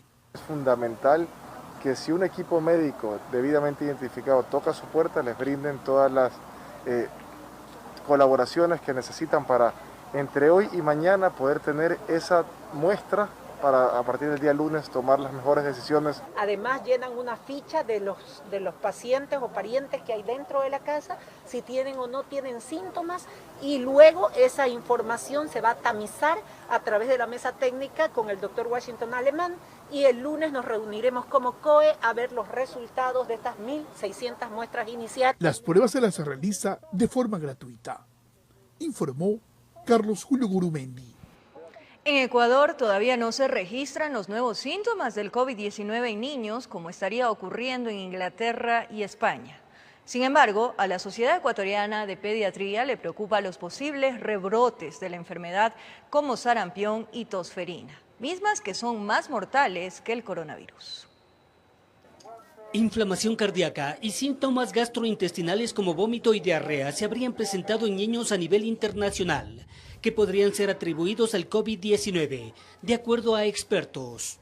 Parecería que sí hay una relación directa, pero tendremos que esperar todavía un poco más de información. En el Ecuador o al menos en lo que yo voy en mi práctica privada, hasta ahora no he oído que ni colegas ni de mi lado hemos reportado casos similares. Habrá que esperar en el transcurso de los próximos meses a ver qué pasa, porque recordemos que tanto Inglaterra como España, que empezaron a reportar estos casos, ellos van como 2 semanas adelantados de nosotros de la pandemia.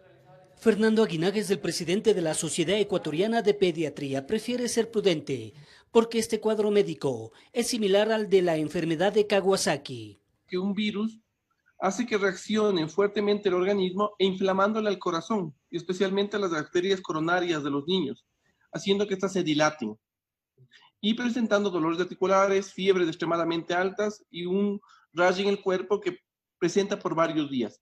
Entonces, este síndrome se lo ha presentado que es parecido a esta enfermedad. El especialista refiere que el coronavirus afectará al 0.3 o 0.5% de la población infantil y debido a su presencia se está dejando de lado otras enfermedades más peligrosas. Pero lo más peligroso para los niños es lo que nos viene acompañado a la pandemia y luego una pospandemia. Falta de acceso a sistemas de salud, lo que quiere decir que los niños no se están vacunando. Y si no se vacunan a tiempo, se prorroga mucho la vacuna, vamos a tener brotes de enfermedades que las teníamos controladas, como el sarampión, la tosferina, la difteria, la fiebre amarilla, entre otras, que podrían poner mucho más riesgo a los pacientes y especialmente a los niños. Sugiere campañas de vacunación puerta a puerta para evitar aglomeración. Centros de salud que se dediquen solo a vacunar y otros se dediquen a ver pacientes enfermos. Tenemos que crear estrategias para que los pacientes y los niños, sobre todo, no se queden sin vacunas. En México ya están reportando casos de sarampión. Brasil está reportando casos de sarampión. El mundo entero ha reportado que se mueren las pacientes con sarampión. Se habla de millones de muertos. El pediatra llama a la calma a los padres de familia y esperar el desarrollo en otros países del COVID-19 en los pequeños. Informó Héctor Romero. Información de última hora. Migrantes venezolanos que permanecen en el puente de Rumichaca se enfrentaron con la fuerza pública de Colombia cuando intentaban ingresar a la fuerza al vecino país. Ellos fueron repelidos con gas lacrimógeno. Durante varios minutos la policía colombiana se tuvo que enfrentar a los ciudadanos migrantes que se encuentran en la mitad del puente de Rumichaca, solicitando se les permita el ingreso a territorio colombiano. La fuerza pública ha reforzado el control pese a que existen barreras que impiden el tránsito vehicular y peatonal desde que inició la emergencia sanitaria. Los extranjeros permanecen ya 2 días en este sitio fronterizo. Se les manifestó que tenían que hacer directamente ante sus consulados todas las actividades y todo en Ecuador para poder que se les permitiera el ingreso de una forma oficial al país. Igual se les informó que por orden presidencial el puente está cerrado todas las fronteras de Colombia están cerradas hasta el 30 de mayo. Piedras, palos y el gas lacrimógeno fue parte del enfrentamiento. Muchas de las pertenencias de los extranjeros fueron lanzadas al río desde el puente. Todo empezó cuando los migrantes intentaron derribar las vallas e ingresar a Colombia. Los pasos informales mantienen mucho más control por parte de la fuerza pública. Ellos acamparon y empezaron a organizar una zona de camping en el puente del lado ecuatoriano. Y ya el día de hoy intentaron ingresar a la fuerza para el territorio colombiano, quitando las vallas e intentando agredir a los policías que se encontraban aquí de servicio. Son madres con niños en brazos, personas con discapacidad, adultos mayores. Muchos perdieron sus pocas pertenencias en este enfrentamiento. Solicitan la sensibilidad de las autoridades colombianas a que abran la frontera y permitan el paso. El objetivo es solo retornar a su país. Nosotros estábamos del lado entre Colombia y Ecuador, cuando los policías lanzaron las bombas, lanzaron tiros, nos lanzaron nuestras pertenencias al río. La policía colombiana no le importó que hubiesen niños menores de edad. Nuestra única razón y motivo de estar aquí es llegar a nuestros hogares y llegar a conocer, a volver a ver a nuestra familia, ¿verdad? Desde Migración Colombia se anunció que el cupo de ciudadanos venezolanos que pueden ingresar hasta Venezuela es de 300. Hasta el momento 14.000 extranjeros han cruzado de Colombia a Venezuela. Por ello se solicita que se organicen y una vez que termine la emergencia podrían pasar para no poner en riesgo la salud de la población colombiana. No se puede permitir que lleguen personas a los puntos de salida sin ningún tipo de control, ya que dados los cupos para tránsito que existen por parte de Venezuela, se podría generar un represamiento en estos lugares, lo cual nuevamente pondría en riesgo tanto a la población migrante como a la población receptora o a nuestros colombianos. En pocos minutos todo volvió a una tensa calma. Los extranjeros volvían a reagruparse y a intentar colocar nuevamente sus carpas para intentar dormir, esperando una resolución urgente por parte de las autoridades del vecino país o de las diferentes ONGs que protegen los derechos humanos, tomando en cuenta que decenas de grupos más continúan llegando desde el interior del Ecuador. En este momento se tiene el control total de la situación y la población migrante continúa del lado ecuatoriano. Por seguir en nuestra sintonía, esto es El Comercio TV. Como lo anunciamos, en Guayaquil, tras 30 días de la muerte de un hombre de 65 años que presentaba los síntomas de COVID, sus hijas reclaman el cuerpo que fue retirado del domicilio por agentes de criminalística.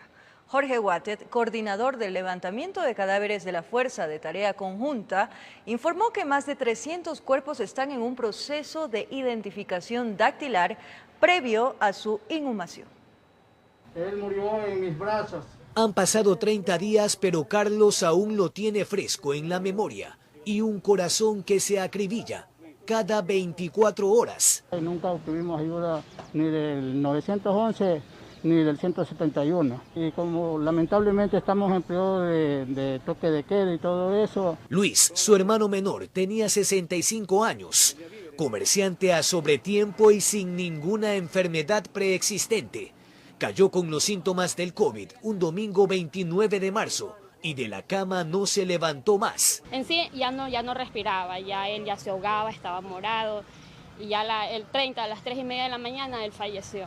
Lo mantuvieron 48 horas en casa y al tercer día llegó criminalística. Que iban a ser cremados junto con otros cuerpos, pero después como el vicepresidente dijo que ya no iba a ser cremado, sino que iban a dar entierro dignos a todos. Y veo que muchos fallecidos recién mueren y ya están enterrados, ya aparecen en lista, y mi padre no, y no es justo. Jorge Watet confirmó que cientos de cuerpos permanecen en las inmediaciones del Hospital Guasmo Sur.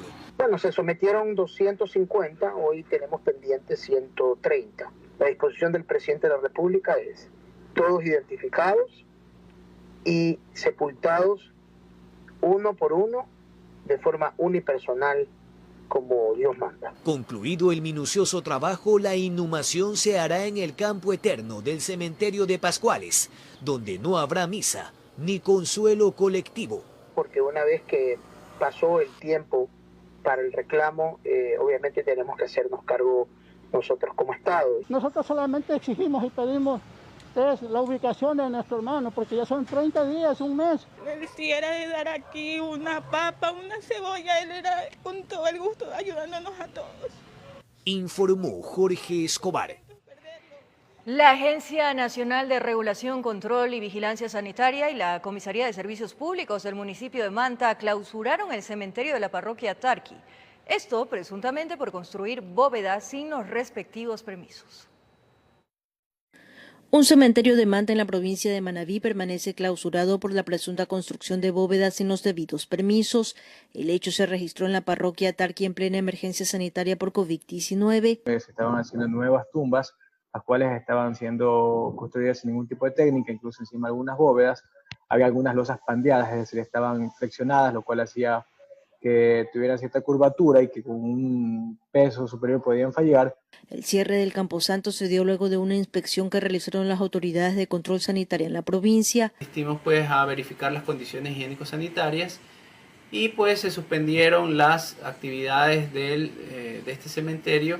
Alfredo Panchana, administrador de este cementerio, informó que la sanción no fue notificada previo a su ejecución. Si yo he hecho todo lo que tenemos aquí al frente, y me viene en este momento por muchas denuncias, creo que son por las denuncias que hay, que el cementerio apesta, que viene lo del COVID, pero por favor, hablamos primeramente. El cierre del Camposanto preocupa a quienes tienen bóvedas vacías que podrían necesitar durante esta emergencia. Por él me llegó a morir, que no sea de esta enfermedad.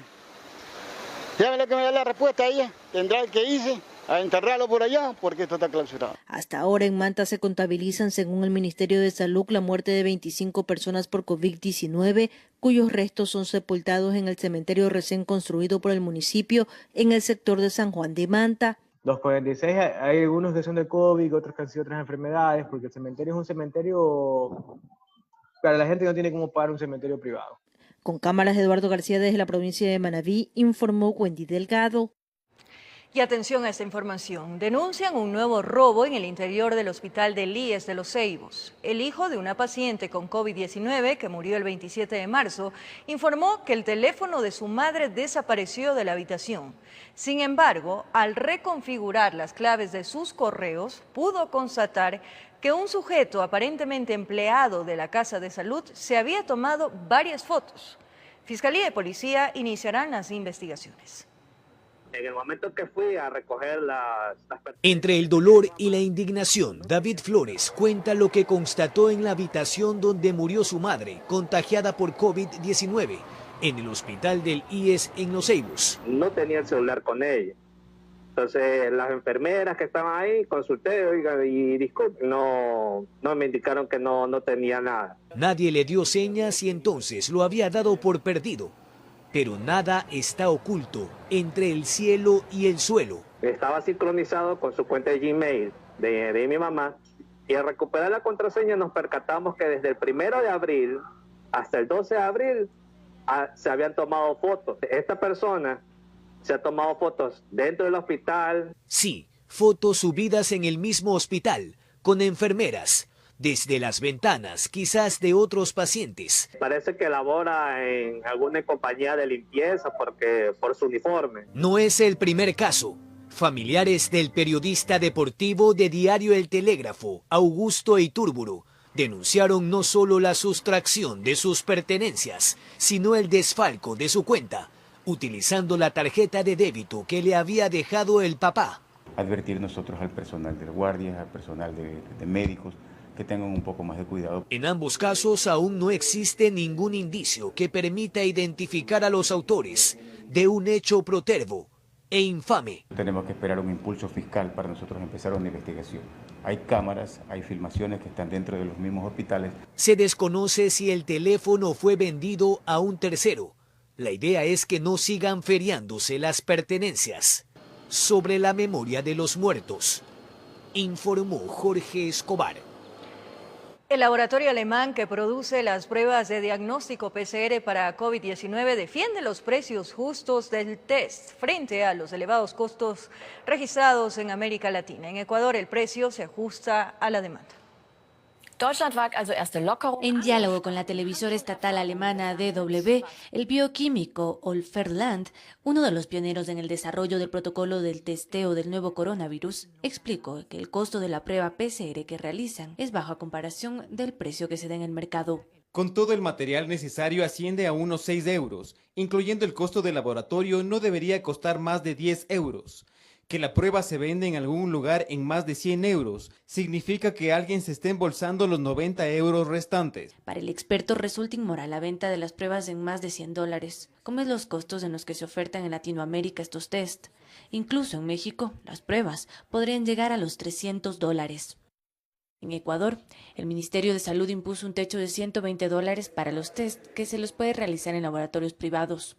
Hugo Navarrete, del laboratorio de la Universidad Católica de Quito, explica que en Ecuador hay otros rubros que encarecen la prueba de COVID. Desafortunadamente, ser pobre es más caro, porque en los países, por ejemplo, en la Alemania mismo, de hecho les baja el costo porque no hay intermediarios. Y es que Navarrete explica que teniendo la materia prima de una prueba para COVID, efectivamente, se consideraría producirla en menos de $10. Pero a ese monto hay que sumarle los rubros por insumos de laboratorio, bioseguridad y transporte. Entonces, si usted le ve el costo como tal de una prueba, está alrededor de los $70-75. Hay laboratorios que cobran 80, hay laboratorios que cobran 90, hay laboratorios que cobran 100. Es por eso que Navarrete concluye que esta pandemia debe dejarle al país la gran lección para que invierta en investigación. Para no depender de tecnología de terceros. Ahorita, ¿qué es lo que estamos haciendo? Es pagándoles a los otros lo que invirtieron para que nos vendan la tecnología. Informó Carolina Basante. 1.600 pruebas rápidas de COVID-19 se tomarán hasta este viernes de forma gratuita en zonas específicas de Guayaquil. Con ellos obtendrán datos que permitan a las autoridades seccionales tomar decisiones sobre la semaforización de la ciudad. Médicos y enfermeras que forman parte de las brigadas de salud municipal llegaron al sector de la Atarazana al norte de Guayaquil. Aquí visitaron casa por casa e iniciaron a realizar las pruebas rápidas del COVID-19. Ya tenemos ahí la gota de sangre. Esta señora, quien se sometió a la prueba, asegura haber tomado todas las precauciones para no infectarse, ni infectar a su familia. Es mucho mejor porque así podemos estar prevenidos, ¿no? Podemos no tener síntomas y estar contagiados y así contagiamos a las demás personas. Una vez que era tomada la muestra, se tiene que esperar 15 minutos para poder conocer el resultado. En la cual el cassette, como podrán ver, está pintado en AC, que es un control. La paciente no tiene coronavirus, no está reactiva.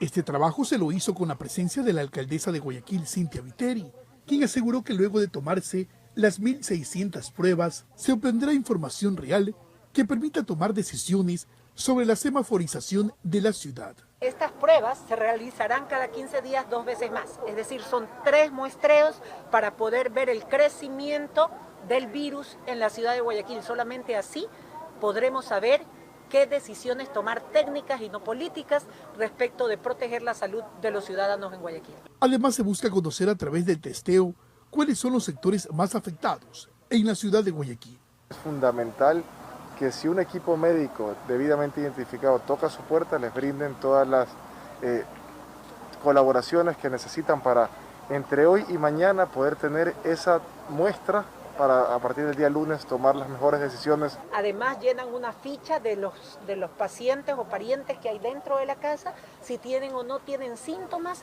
y luego esa información se va a tamizar a través de la mesa técnica con el doctor Washington Alemán, y el lunes nos reuniremos como COE a ver los resultados de estas 1.600 muestras iniciales. Las pruebas se las realiza de forma gratuita, informó Carlos Julio Gurumendi. En Ecuador todavía no se registran los nuevos síntomas del COVID-19 en niños, como estaría ocurriendo en Inglaterra y España. Sin embargo, a la Sociedad Ecuatoriana de Pediatría le preocupan los posibles rebrotes de la enfermedad como sarampión y tosferina, mismas que son más mortales que el coronavirus.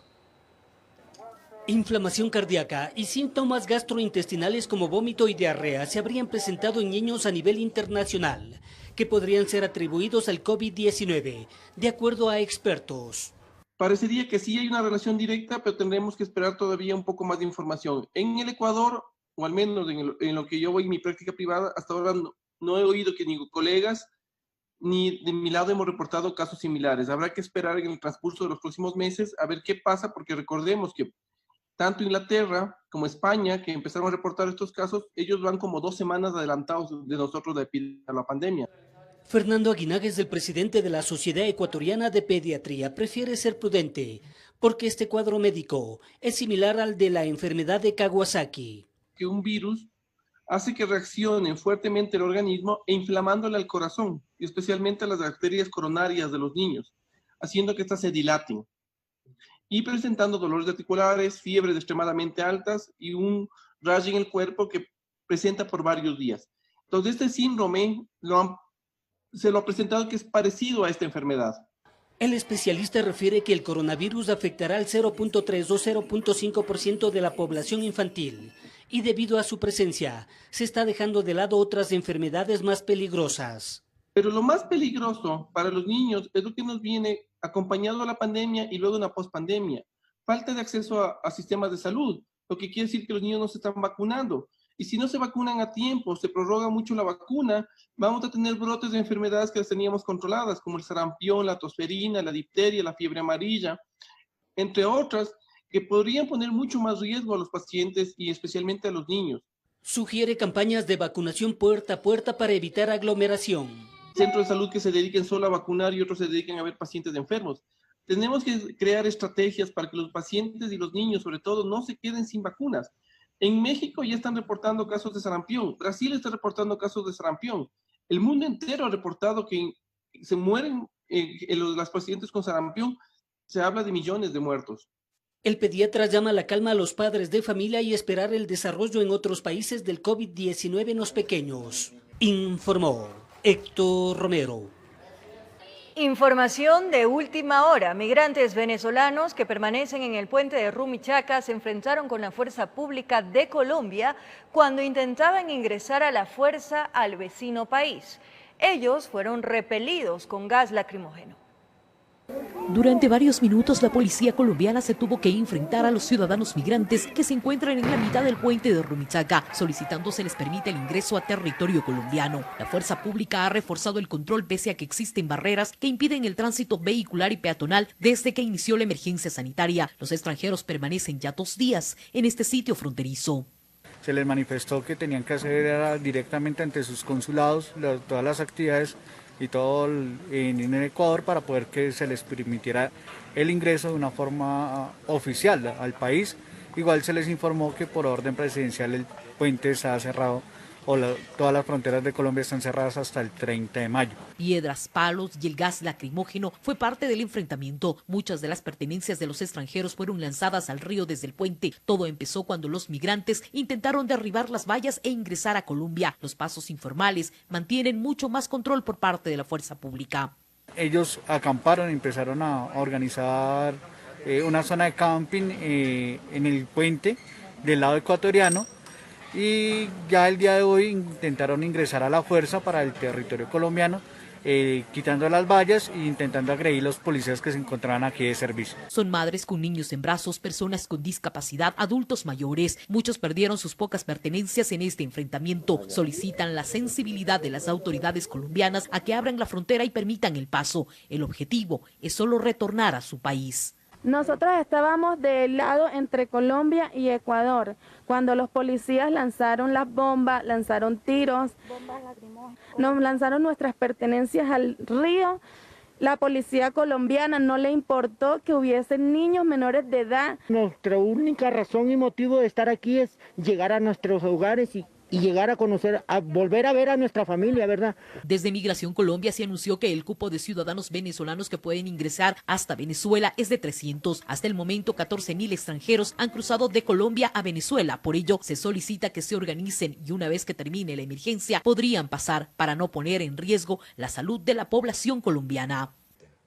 No se puede permitir que lleguen personas a los puntos de salida sin ningún tipo de control, ya que dados los cupos para tránsito que existen por parte de Venezuela, se podría generar un represamiento en estos lugares, lo cual nuevamente pondría en riesgo tanto a la población migrante como a la población receptora o a nuestros colombianos. En pocos minutos todo volvió a una tensa calma. Los extranjeros volvían a reagruparse y a intentar colocar nuevamente sus carpas para intentar dormir, esperando una resolución urgente por parte de las autoridades del vecino país o de las diferentes ONGs que protegen los derechos humanos, tomando en cuenta que decenas de grupos más continúan llegando desde el interior del Ecuador. En este momento se tiene el control total de la situación y la población migrante continúa del lado ecuatoriano. Por seguir en nuestra sintonía, esto es El Comercio TV. Como lo anunciamos, en Guayaquil, tras 30 días de la muerte de un hombre de 65 años que presentaba los síntomas de COVID, sus hijas reclaman el cuerpo que fue retirado del domicilio por agentes de criminalística. Jorge Watet, coordinador del levantamiento de cadáveres de la Fuerza de Tarea Conjunta, informó que más de 300 cuerpos están en un proceso de identificación dactilar previo a su inhumación. Él murió en mis brazos. Han pasado 30 días, pero Carlos aún lo tiene fresco en la memoria y un corazón que se acribilla cada 24 horas. Nunca obtuvimos ayuda ni del 911 ni del 171. Y como lamentablemente estamos en periodo de toque de queda y todo eso. Luis, su hermano menor, tenía 65 años, comerciante a sobretiempo y sin ninguna enfermedad preexistente. Cayó con los síntomas del COVID un domingo 29 de marzo y de la cama no se levantó más. En sí ya no respiraba, ya él ya se ahogaba, estaba morado. Y ya el 30 a las 3:30 de la mañana él falleció. Lo mantuvieron 48 horas en casa y al tercer día llegó criminalística. Que iban a ser cremados junto con otros cuerpos. Pero después, como el vicepresidente dijo que ya no iba a ser cremado, sino que iban a dar entierro dignos a todos. Y veo que muchos fallecidos recién mueren y ya están enterrados, ya aparecen en lista, y mi padre no, y no es justo. Jorge Watet confirmó que cientos de cuerpos permanecen en las inmediaciones del Hospital Guasmo Sur. Bueno, se sometieron 250, hoy tenemos pendientes 130. La disposición del presidente de la República es todos identificados y sepultados uno por uno de forma unipersonal como Dios manda. Concluido el minucioso trabajo, la inhumación se hará en el campo eterno del cementerio de Pascuales, donde no habrá misa ni consuelo colectivo. Porque una vez que pasó el tiempo para el reclamo, obviamente tenemos que hacernos cargo nosotros como Estado. Nosotros solamente exigimos y pedimos la ubicación de nuestro hermano, porque ya son 30 días, un mes. Si era de dar aquí una papa, una cebolla, él era con todo el gusto ayudándonos a todos. Informó Jorge Escobar. La Agencia Nacional de Regulación, Control y Vigilancia Sanitaria y la Comisaría de Servicios Públicos del municipio de Manta clausuraron el cementerio de la parroquia Tarqui. Esto presuntamente por construir bóvedas sin los respectivos permisos. Un cementerio de Manta en la provincia de Manabí permanece clausurado por la presunta construcción de bóvedas sin los debidos permisos. El hecho se registró en la parroquia Tarqui en plena emergencia sanitaria por COVID-19. Se estaban haciendo nuevas tumbas, las cuales estaban siendo construidas sin ningún tipo de técnica, incluso encima de algunas bóvedas. Había algunas losas pandeadas, es decir, estaban flexionadas, lo cual hacía que tuvieran cierta curvatura y que con un peso superior podían fallar.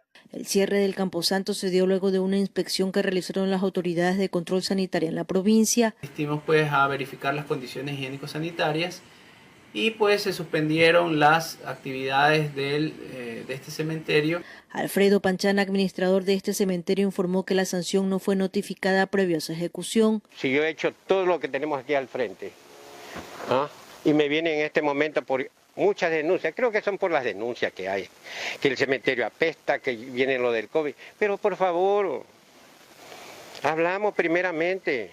El cierre del Camposanto preocupa a quienes tienen bóvedas vacías que podrían necesitar durante esta emergencia. Por ahí me llegó a morir, que no sea de esta enfermedad.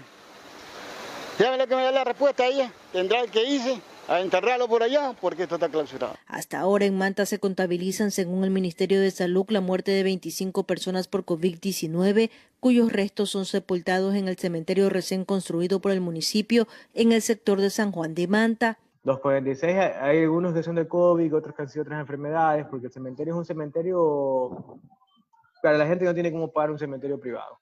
Con cámaras de Eduardo García desde la provincia de Manabí, informó Wendy Delgado.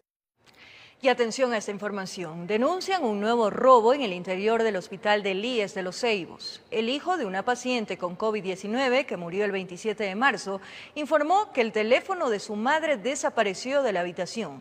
Sin embargo, al reconfigurar las claves de sus correos, pudo constatar que un sujeto aparentemente empleado de la Casa de Salud se había tomado varias fotos. Fiscalía y policía iniciarán las investigaciones. En el momento que fui a recoger las... Entre el dolor y la indignación, David Flores cuenta lo que constató en la habitación donde murió su madre, contagiada por COVID-19, en el hospital del IES en Los Ceibos. No tenía el celular con ella. Entonces, las enfermeras que estaban ahí, consulté, oiga, y disculpe, no me indicaron que no tenía nada. Nadie le dio señas y entonces lo había dado por perdido. Pero nada está oculto entre el cielo y el suelo. Estaba sincronizado con su cuenta de Gmail de mi mamá y al recuperar la contraseña nos percatamos que desde el 1 de abril hasta el 12 de abril se habían tomado fotos. Esta persona se ha tomado fotos dentro del hospital. Sí, fotos subidas en el mismo hospital, con enfermeras. Desde las ventanas, quizás de otros pacientes. Parece que labora en alguna compañía de limpieza por su uniforme. No es el primer caso. Familiares del periodista deportivo de Diario El Telégrafo, Augusto Iturburu, denunciaron no solo la sustracción de sus pertenencias, sino el desfalco de su cuenta, utilizando la tarjeta de débito que le había dejado el papá. Advertir nosotros al personal de guardias, al personal de médicos, que tengan un poco más de cuidado. En ambos casos aún no existe ningún indicio que permita identificar a los autores de un hecho protervo e infame. Tenemos que esperar un impulso fiscal para nosotros empezar una investigación. Hay cámaras, hay filmaciones que están dentro de los mismos hospitales. Se desconoce si el teléfono fue vendido a un tercero.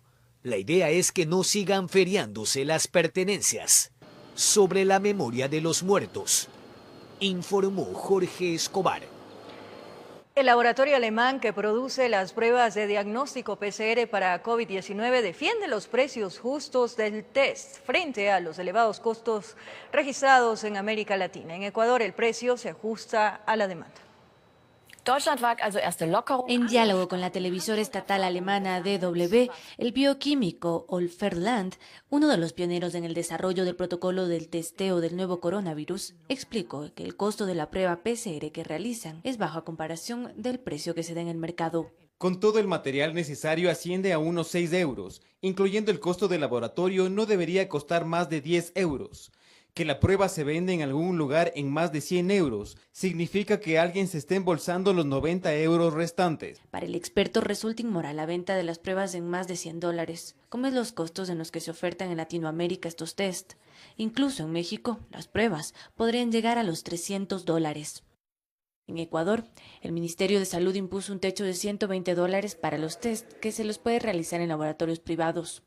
Hugo Navarrete, del laboratorio de la Universidad Católica de Quito, explica que en Ecuador hay otros rubros que encarecen la prueba de COVID.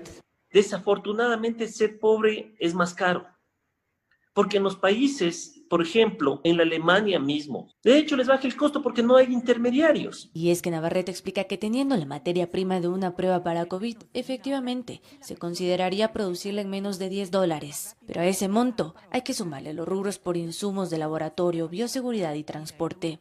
Entonces, si usted le ve el costo como tal de una prueba, está alrededor de los $70-75. Hay laboratorios que cobran 80, hay laboratorios que cobran 90, hay laboratorios que cobran 100. Es por eso que Navarrete concluye que esta pandemia debe dejarle al país la gran lección para que invierta en investigación. Para no depender de tecnología de terceros. Ahorita, ¿qué es lo que estamos haciendo? Es pagándoles a los otros lo que invirtieron para que nos vendan la tecnología. Informó Carolina Basante. 1.600 pruebas rápidas de COVID-19 se tomarán hasta este viernes de forma gratuita en zonas específicas de Guayaquil. Con ellos obtendrán datos que permitan a las autoridades seccionales tomar decisiones sobre la semaforización de la ciudad. Médicos y enfermeras que forman parte de las brigadas de salud municipal llegaron al sector de la Atarazana al norte de Guayaquil.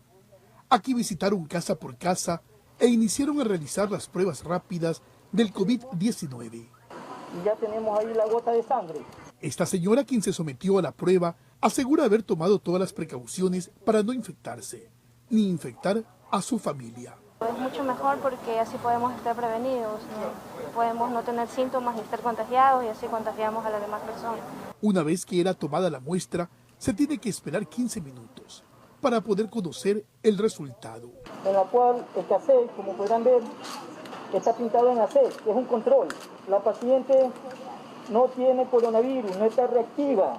Este trabajo se lo hizo con la presencia de la alcaldesa de Guayaquil, Cintia Viteri, quien aseguró que luego de tomarse las 1.600 pruebas, se obtendrá información real que permita tomar decisiones sobre la semaforización de la ciudad. Estas pruebas se realizarán cada 15 días 2 veces más, es decir, son 3 muestreos para poder ver el crecimiento del virus en la ciudad de Guayaquil. Solamente así podremos saber qué decisiones tomar técnicas y no políticas respecto de proteger la salud de los ciudadanos en Guayaquil. Además, se busca conocer a través del testeo cuáles son los sectores más afectados en la ciudad de Guayaquil.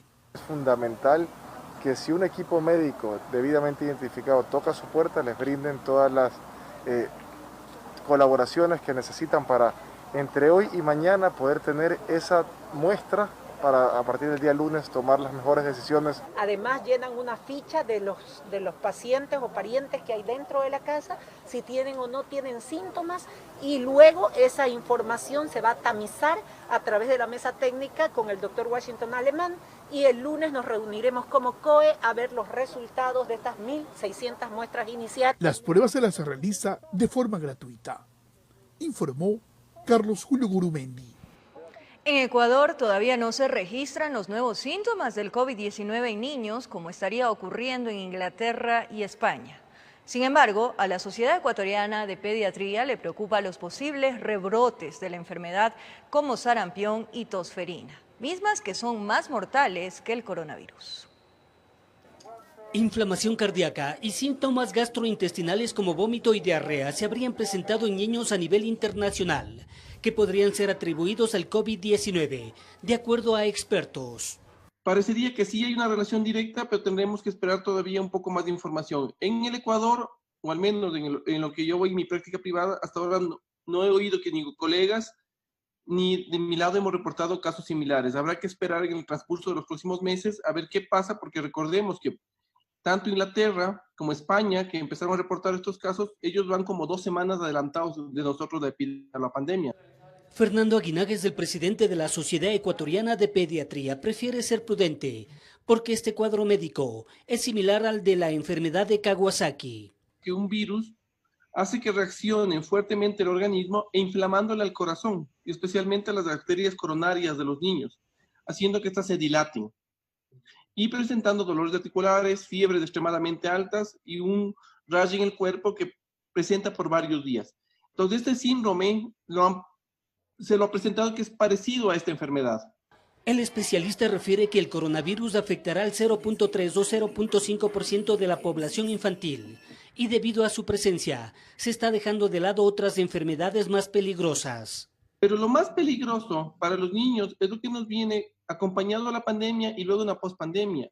Falta de acceso a sistemas de salud, lo que quiere decir que los niños no se están vacunando. Y si no se vacunan a tiempo, se prorroga mucho la vacuna, vamos a tener brotes de enfermedades que las teníamos controladas, como el sarampión, la tosferina, la difteria, la fiebre amarilla, entre otras, que podrían poner mucho más riesgo a los pacientes y especialmente a los niños.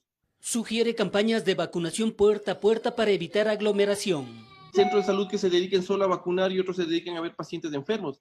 Tenemos que crear estrategias para que los pacientes y los niños, sobre todo, no se queden sin vacunas. En México ya están reportando casos de sarampión. Brasil está reportando casos de sarampión. El mundo entero ha reportado que se mueren las pacientes con sarampión. Se habla de millones de muertos. El pediatra llama a la calma a los padres de familia y esperar el desarrollo en otros países del COVID-19 en los pequeños. Informó Héctor Romero. Información de última hora. Migrantes venezolanos que permanecen en el puente de Rumichaca se enfrentaron con la fuerza pública de Colombia cuando intentaban ingresar a la fuerza al vecino país. Ellos fueron repelidos con gas lacrimógeno.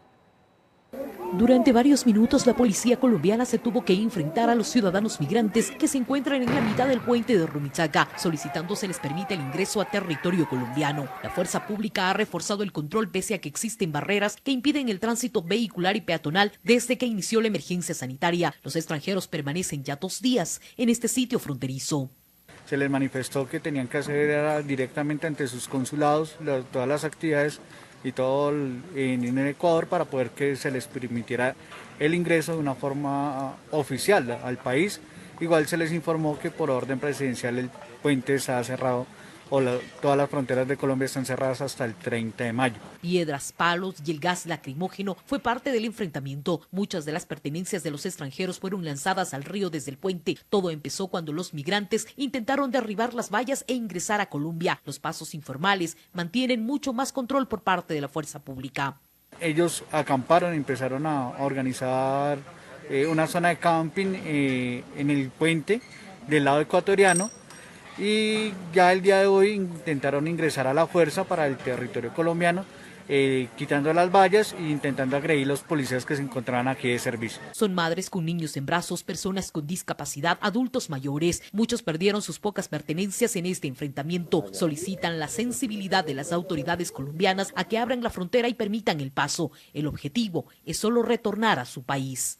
Nosotros estábamos del lado entre Colombia y Ecuador, cuando los policías lanzaron las bombas, lanzaron tiros, nos lanzaron nuestras pertenencias al río. La policía colombiana no le importó que hubiesen niños menores de edad. Nuestra única razón y motivo de estar aquí es llegar a nuestros hogares y llegar a conocer, a volver a ver a nuestra familia, ¿verdad? Desde Migración Colombia se anunció que el cupo de ciudadanos venezolanos que pueden ingresar hasta Venezuela es de 300. Hasta el momento, 14.000 extranjeros han cruzado de Colombia a Venezuela. Por ello, se solicita que se organicen y una vez que termine la emergencia, podrían pasar para no poner en riesgo la salud de la población colombiana. No se puede permitir que lleguen personas a los puntos de salida sin ningún tipo de control, ya que dados los cupos para tránsito que existen por parte de Venezuela, se podría generar un represamiento en estos lugares, lo cual nuevamente pondría en riesgo tanto a la población migrante como a la población receptora o a nuestros colombianos. En pocos minutos todo volvió a una tensa calma. Los extranjeros volvían a reagruparse y a intentar colocar nuevamente sus carpas para intentar dormir, esperando una resolución urgente por parte de las autoridades del vecino país o de las diferentes ONGs que protegen los derechos humanos, tomando en cuenta que decenas de grupos más continúan llegando desde el interior del Ecuador. En este momento se tiene el control total de la situación y la población migrante continúa del lado ecuatoriano. Los más necesitados. Es por ello que hemos iniciado la campaña TBC Te Quiere a Salvo. Hoy les presentamos la historia de dos familias capitalinas a las que usted junto a nosotros puede ayudar para hacer más llevadero este aislamiento. El estado de emergencia sanitaria por el COVID-19 le ha significado una situación difícil para todos, aún más para los que menos tienen. Entre la desesperación y el hambre se tejen historias como la de Alejandrina. Su esposo es cerrajero, cuenta que viven al día, es decir, si un día se trabaja, se come, y si no, hay que acostarse con el estómago vacío. Mi esposo desesperado también le dio una depresión. Y ya pues tuvimos que sobresalir así pidiéndoles ayuda a los familiares, pero también nos han abandonado. Pero ella no importa, dice, lo que la preocupa son sus dos hijos. Uno de ellos tiene discapacidad física e intelectual. Por él más es la preocupación mía, porque la alimentación para él tiene que ser eficaz, pero no hay. Ante la necesidad de alimentarse y las cuentas por pagar, es honesta en señalar que han pensado en salir a trabajar. Sin embargo, el temor a contagiarse por coronavirus, más aún con una persona vulnerable en casa, los hace pensar dos veces. Imagínese de pronto también a nosotros nos pase algo y si nos pasa algo, ¿con quién va a quedarse él? Angustia que también vive en carne propia Luz Flores junto a su hija, quien tiene discapacidad visual. Cuando tuvo 10 años, le comenzó a dañar los ojitos.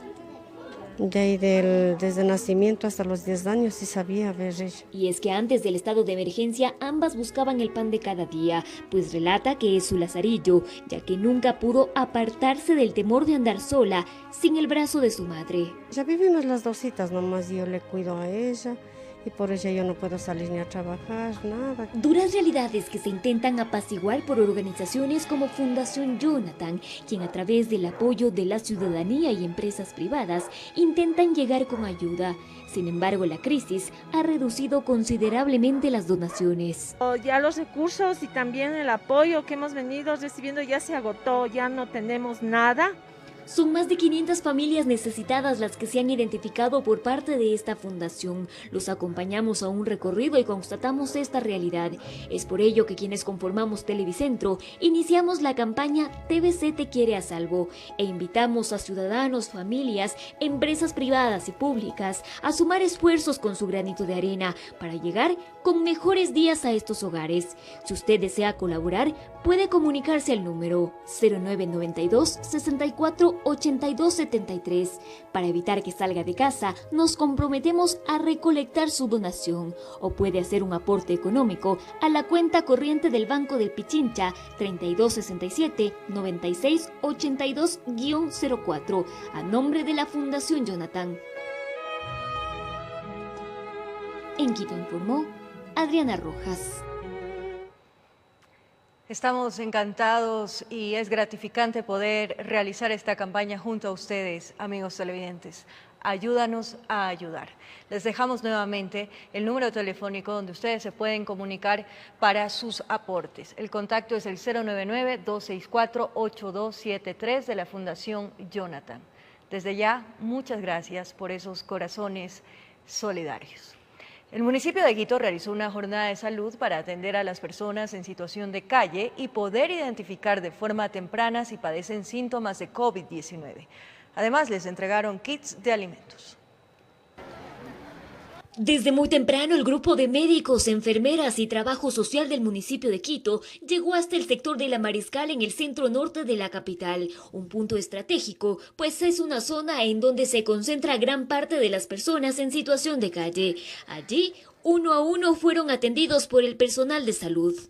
El día de ayer, a partir de las 4 de la mañana, porque a ellos se les encuentra en las madrugadas, nosotros hicimos el recorrido y le invitamos y le comunicamos de qué se trata y que venga, que se haga, porque en sí es por bienestar de ellos, ¿no? Que son personas vulnerables, que tienen adicciones también, y eso también les promueve a que salgan a las calles. Entonces, por eso estamos controlando y evitando, y a partir de esto, armar un verdadero cerco y un control real de la situación.